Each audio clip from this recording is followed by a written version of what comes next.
تقریبات میں تالی بجانے کا حکم۔ کبھی کبھار ہم لوگ تقریبات وغیرہ میں تالی بجاتے ہیں، تالی بجانے کی شرعی حیثیت کیا ہے، یہ جائز ہے یا ناجائز ہے؟ ساحل خان کلکتہ سے۔ دیکھیں، قرآن مجید میں اللہ تعالیٰ نے مشرکین مکہ کے بارے میں بتایا کہ وَمَا كَانَ صَلَاتُهُمْ عِندَ الْبَيْتِ إِلَّا مُكَاءً وَتَصْدِيًا، کہ مشرکین مکہ جو کہتے ہیں نا ہم مسجد حرام کے متولی ہیں، ہم رکھوالے ہیں، اللہ فرماتے ہیں ان کی نماز مسجد حرام میں تالیاں پیٹنا اور سیٹیاں بجانا ہے، یہ ان کی نماز ہے۔ تو اللہ نے یہاں تالیوں کو اور سیٹیاں بجانے کو ایک مذمت کے طور پہ بیان کیا ہے کہ یہ گویا مشرکین اور کفار جو تھے نا ان کا ایک طریقہ تھا مسجد حرام میں تالیاں پیٹنے کا، گویا ان کی عبادت ہی یہی ہے۔ تو اس سے بہت سے علماء نے استدلال کیا ہے کہ سیٹی بجانا یا تالیاں بجانا یہ اسلام میں ناپسندیدہ عمل ہے اور بعض علماء کے نزدیک بالکل ناجائز ہے۔ لیکن دوسری طرف دوسرے علماء بھی ہیں جو یہ کہتے ہیں کہ وہ جو قرآن نے جو مشرکین کی مذمت بیان کی ہے تالیاں بجانے کی، وہ خاص موقع پہ کہ مسجد حرام میں وہاں جو ہے نا تالیاں اور اس طرح کی اوباش حرکتیں جو موقع نہیں ہے تالیوں کا، تو اس لیے قرآن نے اس بیس پر ان کی مذمت کی ہے، بذات خود تالی بجانے کی مذمت موجود نہیں ہے۔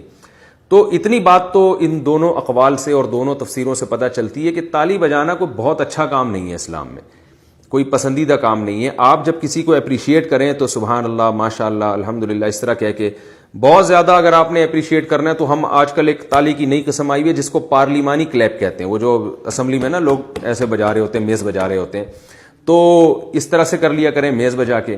پھر اگر اور کوئی مسئلہ ہے، مجبور ہیں یا کسی مجمع میں بیٹھے ہوئے ہیں، تو بعض علماء نے اس کی بھی گنجائش دی ہے کہ تالی بجانے میں بھی کوئی حرج نہیں ہے۔ تو تینوں قسم کی آراء ملتی ہیں، آپ کی مرضی، جس رائے پر چاہے عمل کریں۔ خلاصہ اس کا یہ ہے کہ بہتر ہے تالی نہ بجائیں، کوئی بجا رہا ہو تو اس پہ کوئی فسق کا یا کفر کا فتویٰ بھی نہیں لگایا جا سکتا، بشرطے کہ کوئی موقع بھی ہو بجانے کا۔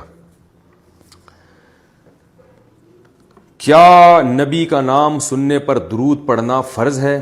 میں نعتیں سنتا رہتا ہوں، نعت شریف میں جب کبھی رسول اللہ صلی اللہ علیہ وسلم کا نام آتا ہے تو کیا ہر بار درود شریف پڑھنا ضروری ہے؟ محمد مطلوب یو پی سے۔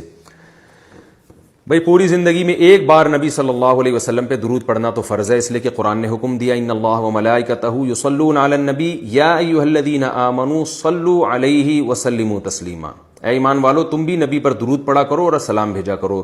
تو اس آیت پر عمل کرنے کے لیے علماء کہتے ہیں کم سے کم زندگی میں ایک دفعہ درود پڑھنا فرض ہے، کیونکہ قرآن نے حکم دیا ہے۔ اور پھر جب کسی مجلس میں ہم بیٹھے ہوں اور نبی صلی اللہ علیہ وسلم کا نام آئے تو ایک دفعہ درود شریف پڑھنا واجب ہے، پھر جتنی دفعہ نام آئے گا تو مستحب ہے، واجب نہیں ہے۔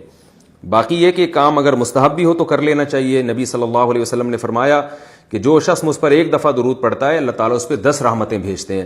تو آپ اگرچہ ہر دفعہ درود واجب نہیں ہے، لیکن اگر ہر دفعہ درود پڑھ لیں گے 10 رحمتیں مل جائیں گی، تو میرا خیال ہے یہ اچھا سودا ہے۔ تھوڑا سا لفظ یعنی تھوڑی سی زبان کو ہلانے کی دیر ہے اور آپ 10 رحمتوں کے مستحق بن جائیں اور نبی صلی اللہ علیہ وسلم سے محبت کا اظہار بھی ہو جائے تو اور کیا چاہیے۔ تو اس لیے اس فضیلت سے محروم نہیں رہنا چاہیے۔ نعت میں جب بھی نبی کا نام آئے ہر دفعہ میں آپ درود شریف پڑھیں، ثواب ملے گا، لیکن بہرحال واجب نہیں ہے، واجب صرف ایک مرتبہ ہے۔